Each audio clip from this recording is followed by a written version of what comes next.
The emergency room was alive with urgency, the beeping machines and hushed voices creating a symphony of chaos. Tension hung in the air like a heavy fog, each moment fraught with the gravity of lives potentially hanging in the balance. Nurse Sonia, in her 30s with sharp features and an air of self-importance, moved through the chaos with an unyielding demeanor. She was only half listening to the stream of patients arriving, her mind already racing ahead to her next task. As she approached a curtained area where Lucy, a 30-year-old black woman, was seated, Sonia's eyes caught the woman's anxious expression. There was something about Lucy that irked her, perhaps it was the way she carried herself, or the way her family seemed so visibly worried, all of which made Sonia respond with a hint of her own prejudice bubbling to the surface. "Well, if it isn't the Queen of the Night," Sonia said, her voice dripping with sarcasm as she pulled back the curtain. "What seems to be the issue this time? Did you trip over the latest designer shoes?" She smirked, the disdain unmistakable as she prepared to check Lucy's vitals. The comment hung in the air, a chilling reminder that Lucy was not merely a patient to Sonia, but a target for her prejudice. Lucy felt the sting of those words, her heart racing not from panic about her health but from the indignity of being mocked for who she was. Trying to remain composed, Lucy took a deep breath and replied, "I'm here for a severe headache, not to entertain your jokes." Her voice carried a quiet strength, defiance mixed with weariness. She was all too familiar with such encounters, but that didn't make it any less painful. Sonia barely acknowledged her response, too caught up in her own superiority complex to notice the damage she was inflicting. As she continued her cursory examination, she made a point of asking, "Do you even understand the medical jargon? Or should I ask someone to translate it for you?" As the words slipped from her lips, an uneasy silence fell over the room. Outside in the waiting area, Lucy's family watched, their anxiety palpable.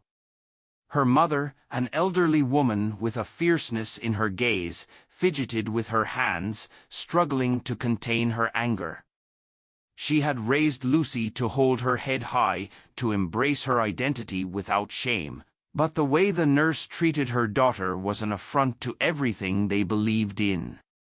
Lucy's younger brother, barely 8, occupied himself with a toy car, blissfully unaware of the tension but catching snippets of Sonia's cruel taunts. At one point, as he zoomed his toy across the floor, Sonia glanced disdainfully at him and quipped, "Maybe he should get a degree in medicine before showing off his little toy race car." The disdain leaked from her lips, and Lucy's mother shot her a fierce glare, making it abundantly clear that such remarks would not go unchallenged. But Sonia was not deterred. As she continued her examination, her comments became more scathing. "You know, people like you," she began, her voice suddenly low and filled with malice. Lucy's heart sank as she braced herself for the words she had come to expect, and yet they still hit like a blow. "Always come in with these exaggerated issues. Maybe if your community took better care of themselves, they wouldn't end up here all the time."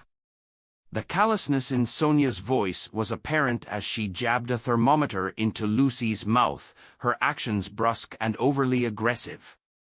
Lucy's family flinched at the words, their expressions shifting from worry to fury. It was one thing to witness their loved one suffer physical pain. It was another matter entirely to watch her dignity be stripped away before their eyes. Lucy felt a tear roll down her cheek, but she refused to let it be seen. She would not break. Inside, she was a storm of emotions, frustration surging forward with each insult, but she channeled that anger instead into a steely resolve. As Sonia turned her back to compute Lucy's vitals, the family exchanged looks, silently agreeing that this behavior could not go unchecked. They had come to the hospital for care and compassion, not judgment and ridicule. Lucy, who had often been the quiet type, now felt a fire igniting within. It wasn't just about her anymore. It was about all those who had been subjected to similar cruelty in the confines of a space that was supposed to exist for healing, not harm. She knew what she had to do. In that fleeting moment, Lucy imagined a conversation with her younger self, who had dreamed of a world filled with fairness, one where people were valued for their humanity rather than their appearance. She thought of the pain and struggle that her community had faced, and how they had fought to rise above the prejudice that had seeped into every corner of society. Lucy realized that today wouldn't end with her being a silent victim. As Sonia strutted away, oblivious to the brewing storm, Lucy prepared herself to fight back, to not just endure but demand change, not just for herself, but for everyone who had ever suffered beneath the weight of someone's hatred. She wouldn't let Sonia's words define her. In that bustling emergency room, amid the chaos and noise, a battle was being set in motion. The fight for dignity was about to unfold. It was time for her voice to be heard, and she would ensure that it resonated loudly enough to echo through the very walls of that hospital. Lucy was led into a small, neat consulting room, the walls painted a soft shade of blue that was intended to soothe nervous patients. The scent of antiseptic lingered in the air, but to her, it felt more like a prison. The door opened to reveal Dr. Ricardo, a man in his 40s with warm brown eyes and a welcoming smile. He exuded a sense of calm that instantly put her at ease. As he gestured for her to take a seat, Lucy could sense that he was different from the other staff she had encountered that day. He had an empathetic approach that immediately resonated with her, and she felt something shift within her, a flicker of hope amidst the tension. "Lucy, I'm Dr. Ricardo," he introduced himself, his voice steady and kind. "What brings you here today?" As Lucy began to share the details of her visit to the emergency room, a lump formed in her throat. Each word felt heavier than the last. She told him about Sonia's ridicule, the biting comments about her appearance, her history, and the dismissive attitude that made her feel like she was less than human. Dr. Ricardo listened intently, nodding along, his expression one of genuine concern. "It sounds like you've had an incredibly difficult experience, Lucy," he said softly. "No one should have to endure that kind of treatment, especially in a place meant for healing. Have you considered making a formal complaint?" His suggestion hung in the air, and Lucy could almost hear her heartbeat quicken at the thought. A complaint? It felt daunting, yet at the same time, it stirred the spirit of resistance within her, an echo of her youth, a reminder of the promises she had made to herself. As she responded, Lucy's voice grew steadier. "I didn't even think about that until now," she admitted. "I guess I just wanted to get through today without any more conflict. But hearing you say that, it makes me think maybe I should do something." Dr. Ricardo encouraged her, reminding her that standing up for herself was not only about her experience but also about the broader issues of racism and inequality that persisted in society. He was a voice of reason amidst the chaotic storm of her emotions, the kind of ally she needed. Meanwhile, back in the emergency room, Sonia carried on with her careless demeanor. She was attending to a white patient, engaged in overly attentive conversation, her tone now laced with an upbeat, almost ingratiating quality. "You know, you're really lucky," Sonia said, a false sweetness in her voice. "I'm glad you came in early. We can get you back on your feet in no time." Her actions felt exaggerated and insincere, a stark juxtaposition to how she had treated Lucy just moments before. It infuriated Lucy just thinking about it. Why should one person be treated like royalty while another was ridiculed simply for their skin color? With her emotions swirling, Lucy felt a growing determination within her. She could no longer stand idly by and accept the injustices, not when they were happening right before her eyes, not when she was part of a system that perpetuated such behavior. The thought of capturing proof of the inequality fueled her resolve. It was time to gather evidence, to become an agent of change in her own right. She needed to document Sonia's actions, to show the healthcare administration that this kind of behavior was unacceptable and had lasting impacts on real lives. As her mind raced, Lucy's thoughts flashed back to her youth, to a classroom filled with eager students. She could see herself, seated at a wooden desk, eyes wide with admiration as she absorbed the stories of civil rights leaders. The discussions around racism and injustice filled her with inspiration, each lesson igniting a passionate fire within her soul. She remembered vivid images of marches and protests, the fierce resolve of people who refused to be silenced, the words of Martin Luther King Jr. and Rosa Parks ringing in her ears. With each story, she had vowed to carry the torch forward, promising to fight against the same injustices that had plagued past generations. In that classroom, Lucy had sworn to herself to never stand by while others suffered. She envisioned her younger self, writing spirited speeches late into the night, imagining the day she would fearlessly advocate for change.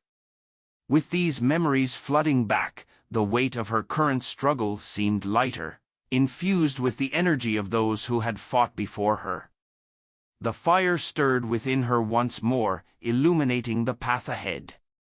Feeling empowered, Lucy steeled herself for what lay ahead. She had a battle to wage, not just for herself but for every patient who had ever felt silenced and unseen. The echoes of history spurred her on, urging her to confront the inequalities that had become too normalized.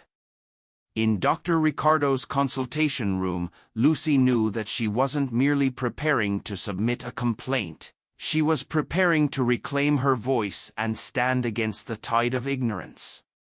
With renewed determination, she left the consultation, every step resonating with purpose. The waiting room buzzed with the chatter of anxious families, but Lucy felt different this time. She was no longer just a patient, she was a beacon of change.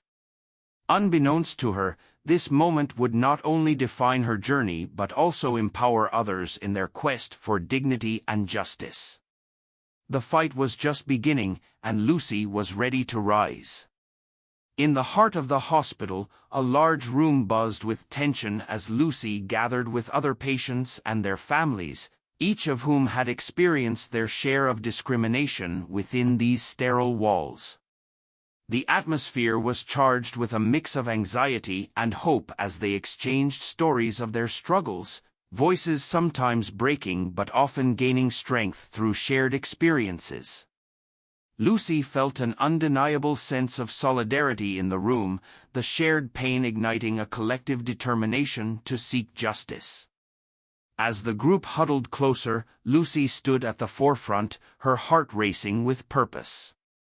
She had transformed from a victim into a leader, and she was ready to galvanize this newfound energy into action. "We cannot stand by any longer," she urged, her voice steady yet passionate. "Every time we remain silent, we allow this discrimination to fester. We need to raise our voices together to push back against this injustice." The faces around her reflected a mix of determination and apprehension. Some nodded, while others whispered to their loved ones, uncertain of how to proceed. But as Lucy continued to speak, sharing her own harrowing experience with Sonia, the disdainful comments, the cold treatment, embers of anger and resolve began to spark. "This is not just about me," she declared, looking into each pair of eyes. This is about every single one of us who has been belittled, ignored, or treated with anything less than respect. We owe it to ourselves and to one another to confront this issue head-on." As her words hung in the air, the group began to speak up, sharing their individual experiences of discrimination. Each story added weight to the collective frustration, stories of mothers ignored, brothers belittled, fathers dismissed. They resolved to take their complaints formally to hospital administration to demand not just acknowledgement but action. Empowered by Lucy's words, they decided to stand together in solidarity, ready to challenge the status quo. The following day, they marched into the hospital's administrative office with a sense of purpose that felt almost tangible. The room, stark and impersonal, had an aura of authority, but Lucy refused to let it intimidate her. She stood in front of the panel, flanked by her newfound allies, each individual's story hanging in the air like an unspoken promise. "We are here today to bring to light the discrimination that has permeated this hospital, specifically the behavior of a staff member, Sonia," Lucy began, her voice unwavering. "Her comments towards patients of color have created an environment of fear and disrespect." The administration listened attentively, their expressions shifting from neutrality to concern as Lucy recounted her experience in vivid detail. She spoke candidly about Sonia's unprofessional behavior, the ridicule she had faced, and how the hospital's treatment had contributed to a culture of bias. It was no longer just her voice against one person. It was a chorus of frustration and indignation from patients who refused to be silenced. The administrators took notes, their brows furrowed in contemplation, and Lucy could see a glimmer of recognition dawning across their faces as they began to understand the depth of the issue. After Lucy finished her account, one of the administrators leaned forward. "We take these allegations very seriously and will initiate a thorough investigation into this matter. You've all shown great courage in coming here today, and we appreciate you bringing this to our attention."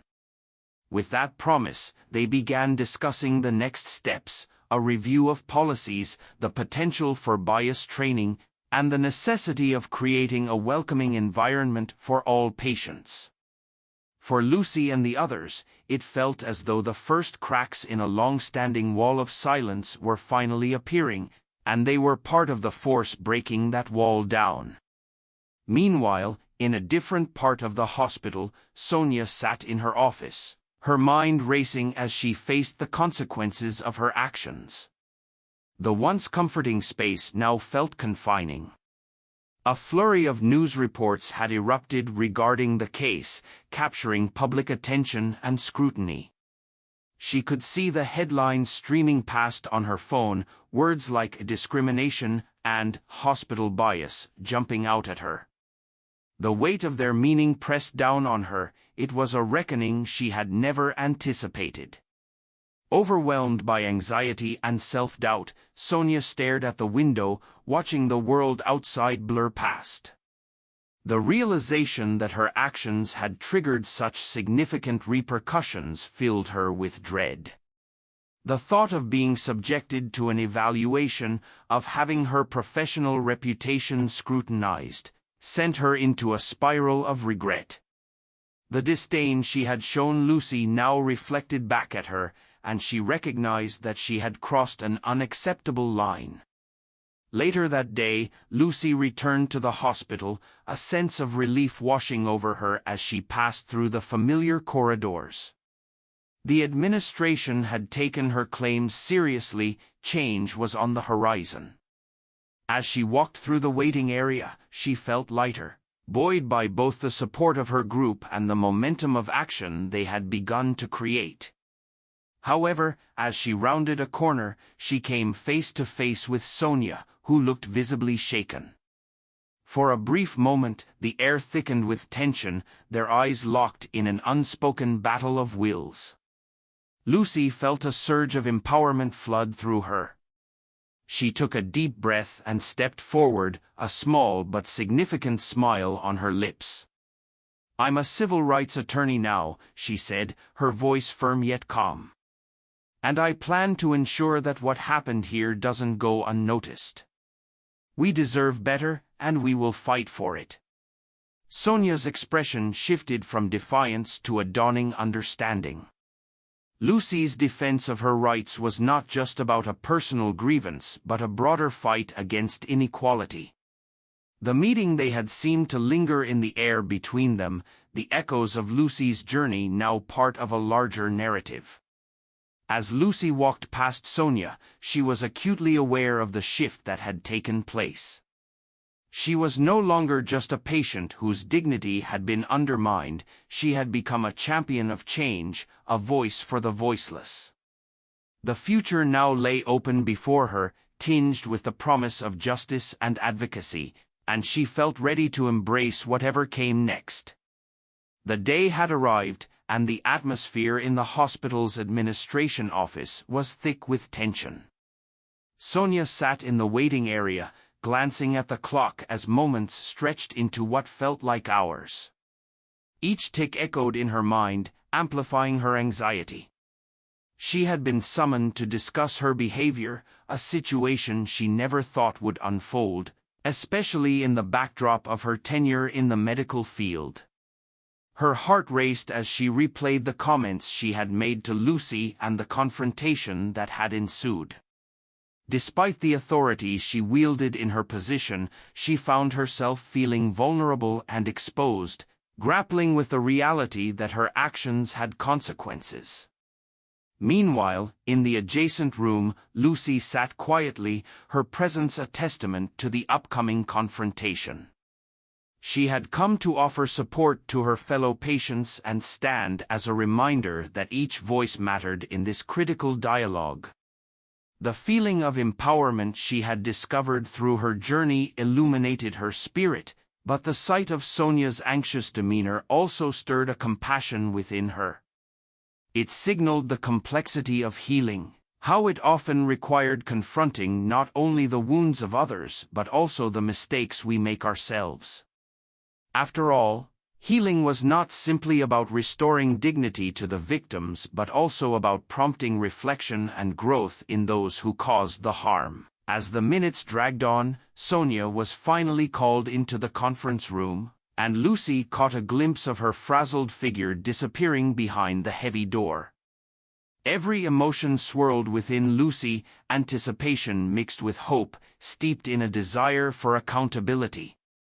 She leaned forward, her heart beating in tandem with the unfolding drama that felt so much larger than just one incident. For a moment, she closed her eyes, picturing a future where the hospital would be a sanctuary for everyone, regardless of their background. Inside the conference room, Sonia was greeted by the leadership team, their expressions a blend of professionalism and concern. They each took their seats around the imposing table, creating a stark contrast to the vulnerability Sonia felt. Taking a deep breath, she prepared to face the consequences of her actions. The first question was direct, cutting through the tension like a knife. "Sonia, can you explain the comments you made to a patient during her treatment?" As Sonia tried to respond, the weight of her prior dismissals loomed heavily over her spirit. She fumbled for words, feeling the presence of those she had disrespected, a vivid reminder of her own biases. Each sentence she uttered felt hollow as she recounted that day, wishing for a way to rewrite her past behavior. But the truth was unchangeable, she had hurt Lucy and others. As the conversation pressed on, Sonia began to reflect deeper. This was not solely about disciplinary action, it was about understanding the roots of her behavior, the unconscious biases that had clouded her judgment. Minutes turned into what felt like eternity as they discussed the hospital's commitment to provide equitable care for all patients. Sonia's heart sank as she listened to the administrators describe the values of compassion, dignity, and respect. With each affirmation of those ideals, she couldn't help but feel ashamed of how starkly her actions contradicted them. The initial defensiveness she felt began to wash away, replaced slowly by a dawning comprehension that her comments were not just careless words, but they had ramifications that rippled out to affect real lives. Outside the room, Lucy remained grounded in her resolve, focusing on the significance of this moment. She had come to understand that the work ahead was not merely about calling out injustice, but also about fostering understanding and change. Whatever the outcome, she was resolved to stand strong. When Sonia emerged, shaken but humbled, Lucy saw a flicker of something in her eyes, a hint of awareness and acknowledgement. As they crossed paths in the corridor, Sonia's demeanor had shifted. It was as if a veil had been lifted, exposing not just the shame of her past actions but also an opportunity for growth. The vulnerability in her gaze sparked a sense of urgency within Lucy to speak out. "Sonia," Lucy began, her voice steady yet firm, "what happened here is a beginning, not just for you but for all of us. We need to ensure that every single patient is treated with fairness and respect, regardless of their background. I will fight for that, together with everyone affected by this." Sonia lowered her head, a mix of regret and gratitude washing over her. She had thought of herself as infallible, but in that moment, she understood how easy it was to overlook the humanity of those around her. The realization was humbling, a reminder that no one is beyond learning and change. "I want to do better," she admitted, her voice cracking with sincerity. "I know I have a long way to go, but I want to be a part of that change." Lucy's expression was one of determination, a fierce light igniting in her eyes. "Change starts with accountability," she responded, the fight ignited within her becoming palpable. "We all have a responsibility to speak out and to ensure that everyone receives fair and equal treatment here. This isn't over yet." As they shared that moment of connection, Lucy felt the weight of the challenge ahead but was buoyed by the knowledge that the fight for justice was not just hers alone. It was the beginning of a movement fueled by voices that had long been silenced. Though the path would be demanding, the commitment to advocate for fairness and dignity united them in an unexpected alliance. The hospital could become a place of genuine healing, where every person mattered, and Lucy was ready to lead the charge, inspired by the very lessons that had emerged from their struggles. In her heart, she knew that real change was not simply about addressing the mistakes of others. It was about building a legacy of respect and compassion that would endure for years to come.